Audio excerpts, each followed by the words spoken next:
A day in our life nangari og Manila para magmila-mila.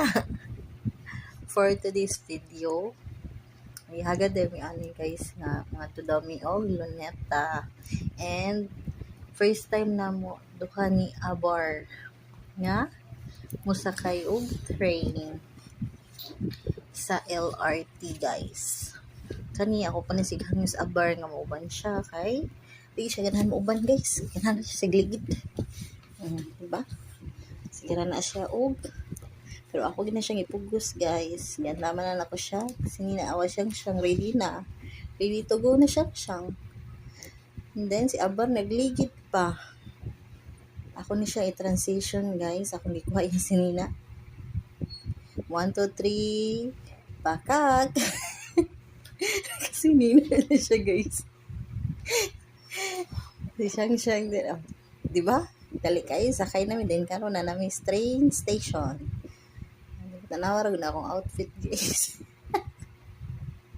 Kani si Shang among videographer.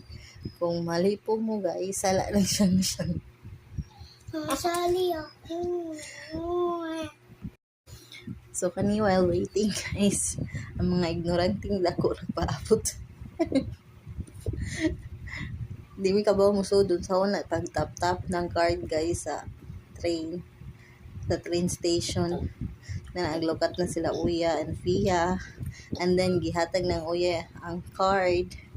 Katawanan kay na diha guys, di kalas basta di man na itap no na itap na ng Fia ako man nagpatudlo ko. Katawanan na rin si Abar nagbilin si Abar.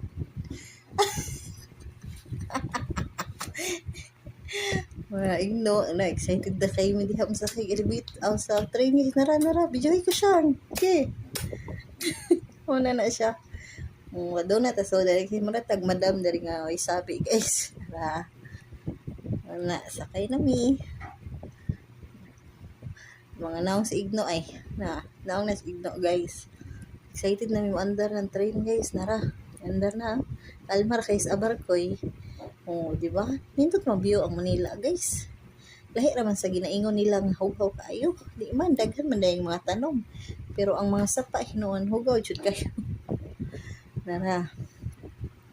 Di ba? Di may mahimutang siya, guys. Kay first time good na one view.